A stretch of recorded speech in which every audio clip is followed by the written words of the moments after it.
Howdy all, I am Adam the Renaissance Nerd. My friends, we have been in a long, drawn-out, bloody, trench guerrilla war against all things woke, intersectional, agenda-driven, many of it Marxist commie-backed crap that has infiltrated our beloved franchises. That those of us who, I know you're watching right now, those of us who have been there for decades as far back as Doctor Who in the 1960s. We have been there, we've loved it, we've supported all these things because they were great. They were always great. They were always wonderful. They were always, and I say this unironically, inclusive. They always spoke to every single person that happened to discover and fall in love with them. Doctor Who, Star Wars, Star Trek, Marvel, DC, video games galore, all types of video game franchises that I could go on and on naming. But you get my point right now. I think you understand what I'm saying. Everything was fine. Was it perfect? No. Not every installment of every great franchise works. But you know what? When you're nerds, some are going to love it, some are going to hate it, and you're all going to argue about it, but it's good old-fashioned nerd rage, nerd arguing, where in the end, everybody's still a friend and a buddy. You can like this, you can hate it, but know what? It's revolving around passion. Passion, the lifeblood of a fan, a true fan of something. So here we are, it's 2024. We have been engaged in this agenda-driven nonsense that Hollywood, Western entertainment, the left have been fighting to control. And it's not about making good entertainment. It's about control. It's about indoctrination. It's about making you think the way they want to think. It's about getting your kids to buy into the not-so-secret agenda and make them want to be broken. That's what it's all about. It's not about producing fun. It's not about producing entertainment. It's about control and power. And we're heading towards the end of this. It's almost over. There's still a large swath or dump of whatever you want to call it of crap that's still going to come out and it's still going to be terrible. But you know what? That stuff was baked in for the past couple of years. As we move on, forward now, as all these companies start to lose money. Finally, they've lost so much money, the investment is drying up. They cannot sustain it because, as I'm going to remind you today in this video, those whom they have cultivated for their new modern audience, they cannot carry the load. Real fans, who have passion, who were there in the dark times, the low times when there was no new content. We carried franchises for decades. Star Wars, Doctor Who, Star Trek. We put it on our shoulders. We looked at each other and said, yes, let's go. Let's march forward. Let's keep it alive. Let's collect, protect, and preserve it so future generations can know the greatness. The stands, those who they wanted, the modern audience, they cannot do that. They are weak. They are lame. They are tourists. They have no passion. I take that back. They have passion. They have passion for agenda. They have passion for the hive mind download, how they're told to react and behave. That's what they are. They're hollow, they're empty, they're soulless. They don't love anything but getting social media head pats and back pats. So here we are. We're at the end of it, but they are not going to go quietly into that good night. The shills in the stands, they are going to just keep trying to tell you that you're wrong. They're also going to try and lump you in with ideological beliefs, even though many of us who get along as nerds very much do not believe in the same things. But we find common ground and compromise. And also, most of the time, we leave our ideologies at the door for the sake of enjoying what we love. But the shills, they don't want you to do that. A couple days ago, now let's see, 5 days ago, Paul Tassi at Forbes decided to open his mouth. The woke war, why the right believes it's dominated gaming and TV in 2024. As I just said a moment ago, many of us who are gamers, nerds, fans of shit like this, we do not agree ideologically. We don't. We agree that we love this stuff, and most of the time we're happy to leave our ideology at the door. But because we all disagree with the bullshit, an idiot like Paul Tassi is going to lump everybody together. I mean, by now, if you are a veteran of this channel, or even coming new here, you probably know where I fall along the lines of belief systems. I don't hide it, but I don't talk about it because it's not what we do here. But right now, Paul Tassi is afraid. He is the mouthpiece for the fear that the stands have. Let's read through this, and then I'm going to show you how 5 days ago with his little commentary, Paul Tassi now, on this day, September 3rd in the year of our Lord, 2024, has already been proven to not know what the hell he's talking about.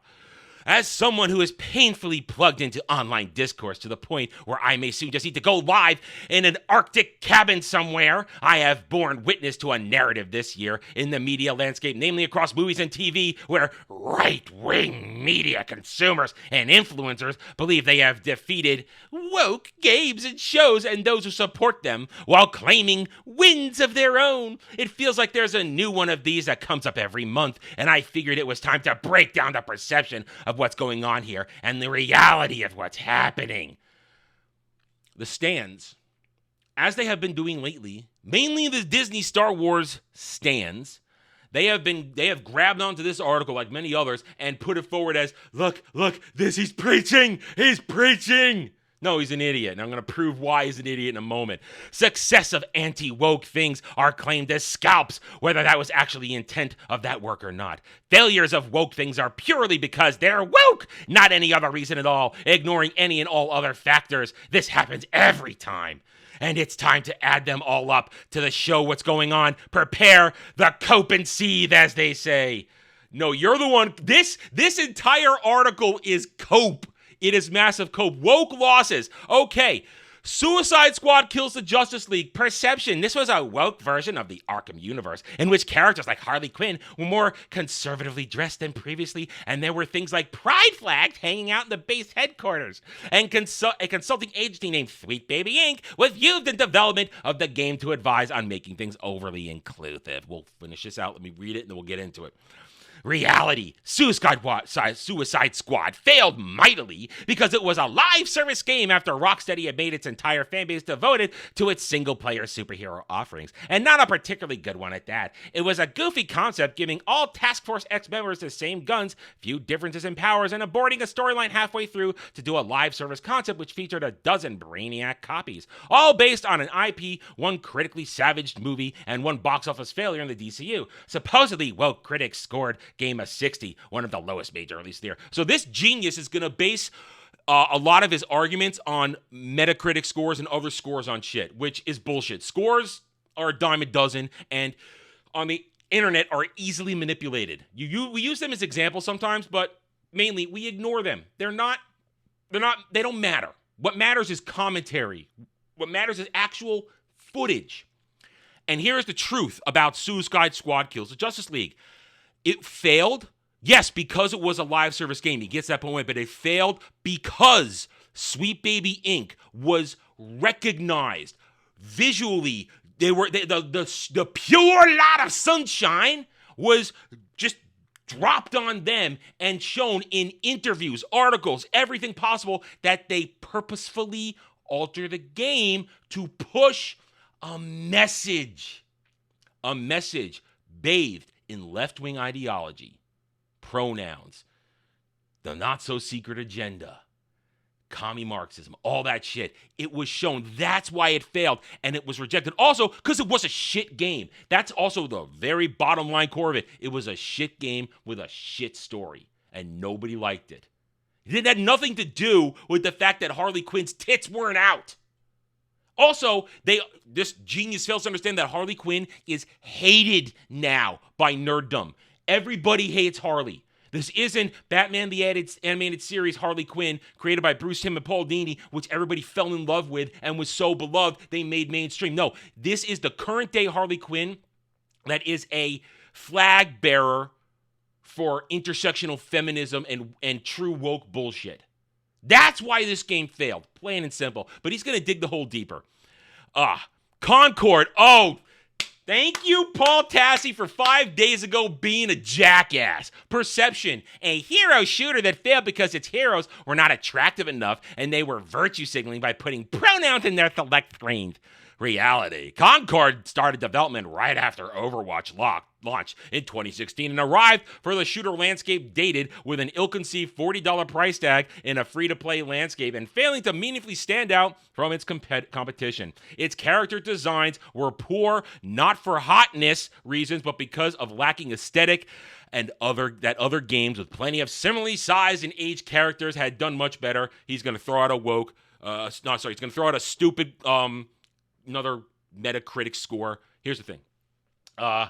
If you were under a rock today, you may not have known that Sony just canceled the entire game. 2 weeks it was out. It was a bad game because the perception is reality. It was a woke disaster in development for 8 years, cost hundreds of millions of dollars, and Sony saw it open to shit. People saw it for what it was, an agenda-driven piece of crap game filled with pronouns, they, thems, and fatties. And also this, because they don't try to hide that, they have characters based on a transgender nut job. Truth. People see this and they reject it. They reject it. Plain and simple. It was canceled because it sucked and because it was bathed in agenda. Paul Tassi. So Concord, reality, it failed. It failed completely. Booyah. Moving on. Yes! Yes! Oh, in my wheelhouse, the Acolyte, Perception. The Rogue series featured essentially no white male characters and focused on a cult of lesbian communist space witches. At least a pair of which were lesbians. The showrunner is a lesbian and her wife is in the show. Her wife was nepotism into the show. Do you not understand? You're owning yourself with this shit. This series broke canon and disrespected the true Star Wars fans. Yes, I've talked about it repeatedly. Go watch all my videos, streams, and reviews on it. This cancellation was even celebrated by Elon Musk, who declared the series went woke and went broke as the eternal mantra of this group. No, it's true. It's true. It's very true. It's true. It's damn true. Reality. The show cost $180 million to make. Yes, that is reality. It was the least watched Star Wars show, which is not a surprise given that it was trying to tell a story with a wholly original characters and no connections to the Skywalker era, to actual Star Wars, you mean. It was set in the High Republic, which isn't real Star Wars, with characters nobody knew or cared about. Listen, you could tell an Old Republic story and people will be all over it. It doesn't have to have Revan. You can tell an Old Republic story and people will be awesome with it because it wouldn't be agenda-filled. The perception was true. It was filled with commie Marxist, not-so-secret agenda, bullshit, pushing ideas that abuses romance. That's what it did. And every time people said it broke canon upon closer inspection, no, it did break actual Star Wars canon. It fit right into Disney Star Wars canon, but it broke actual canon over and over and over again. And critics either misunderstood the source material or claiming Legends was still canon. Guess what? The EU real Star Wars is real canon. You're the one losing this battle. Cost to viewership was the reason it was canceled. Cost to viewership. Let me remind you. For weeks, it failed to chart on the Nielsen's because nobody watched it, because nobody cared about it. Not because it didn't have characters from the Skywalker saga, a Disney invention, but because it told stories that were shit. These characters in the Acolyte were not developed. And Paul dances around the real core of the matter. I referred to it earlier in the video. When you kick out the real fan base, the real Star Wars fans, and cultivate your modern audience, this right here, a failed petition that is now limping along to barely get over 65,000, sign-ups for getting attention to get a renewal. This is the fan base. 65,000 people. That's it. I'll be generous. 65 to maybe 100,000. Because there might be some normies out there who are completely clueless, watched it and checked out, said, oh, maybe I'll watch it again, maybe I won't. But the truth is, this is who they had left to sustain Disney Star Wars. It failed because they have nothing. 12 years in to Disney Star Wars, this is who they have. This is who they wanted. They didn't want us. They wanted these pronoun screaming, vomiting, crying, rainbow flag, trans flag wielding morons who are window licking droolers, clapping seals who'll take it in the face every time just to get the head pat and to try and own the chuds. That's who's left. Canceled because you have no audience. Because normies and real fans were gone. Gone. So this is just cope. Complete and total cope. The perception is the reality. With a little bit of the truth, $180 million, no return on investment. The AntiWoke Wins. We'll go through these real quick. Stellar Blade, the game was a big hit for AAA newcomer perception. The game was a big hit for AAA newcomer Shift Up because it embraced the idea that real gamers want attractive women in their games, and they were provided plenty of fan service outfits to fulfill desire. Reality, Stellar Blade is a solid action game on the whole and reviewed well among video game journalists. Actually, journalists tried to destroy this game before it came out. We covered it. They tried to assassinate this game in the crib before it was given to the public. They attacked the beautiful, bodacious, bootylicious Eve. They attacked her. And guess what? Sex still sells. The same with this one right here. We'll go back to that. First Ascended. It's sexy. It's sexy. People like to play sexy characters. But they're going to try to say, oh, it's struggling because of RNG. No, it's struggling because it's like any other shooter, and people get bored eventually. Just like right here. Here's the pure example of how disconnected this moron Paul Tassi is. Helldivers 2, Perception, a game about killing bugs and bots without woke agendas. It was a celebration of its kind of patriotism the left fails to embrace in the modern era. At the launch, true. It was just about killing shit. Killing shit for Super Earth. I think that's what it was. Killing shit for Super Earth.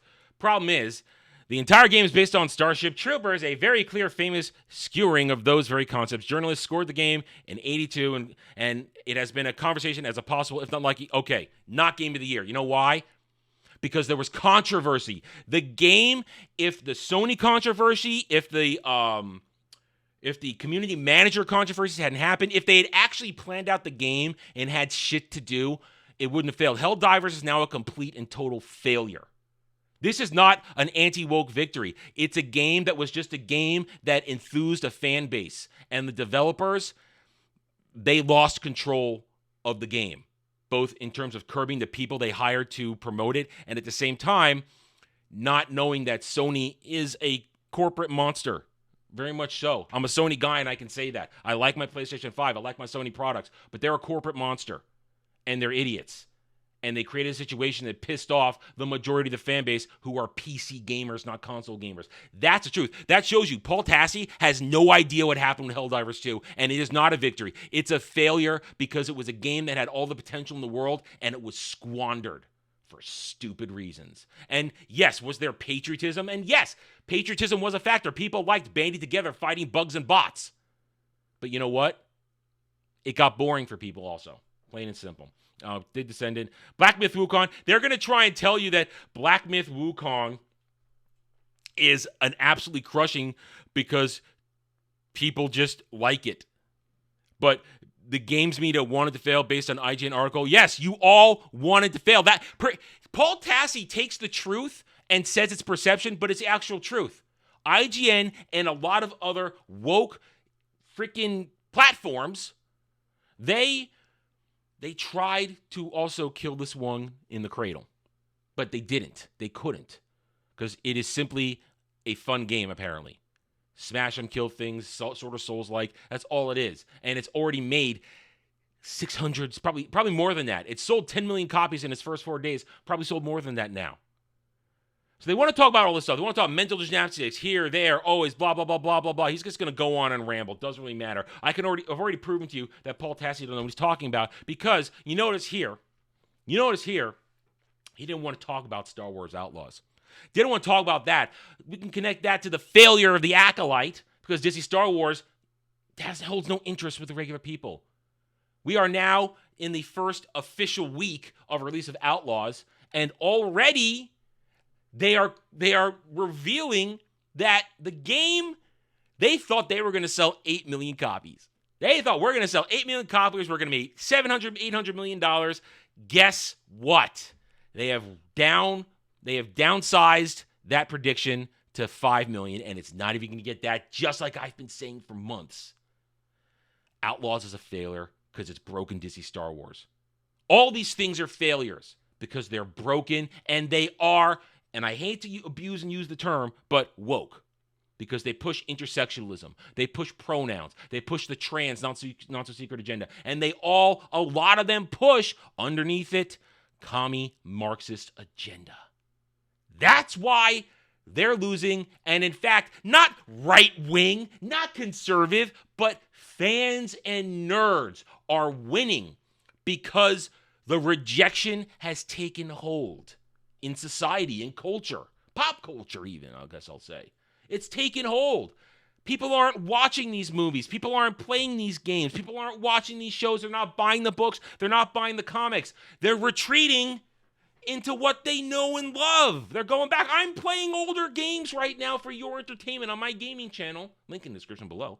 We're having fun doing older shit in preparation to probably be sad because new shit's going to suck. We are winning. And by we, I say again, fans are winning. Normal people are winning. Has nothing to do with ideology. It's a rejection of garbage shit that is actually pushing ideology and agenda. Plain and simple. They're done. And for now, I'm done. Thank you for watching this video. If you enjoyed it, a like would be very much appreciated. If you're new here, I invite you to subscribe to me right here, where I hope to earn your trust and support using facts and logic, because facts and logic do not care about fake fan Stan and SJW fifis. Thank you again for watching. Take it easy. Thanks for watching, everyone. If you enjoyed the video, hit that like button, subscribe to the channel, check out my gaming channel at Renaissance Nerd Arcade, and follow me on X Twitter under @TheRedNerd. Thanks again for watching. Take it easy.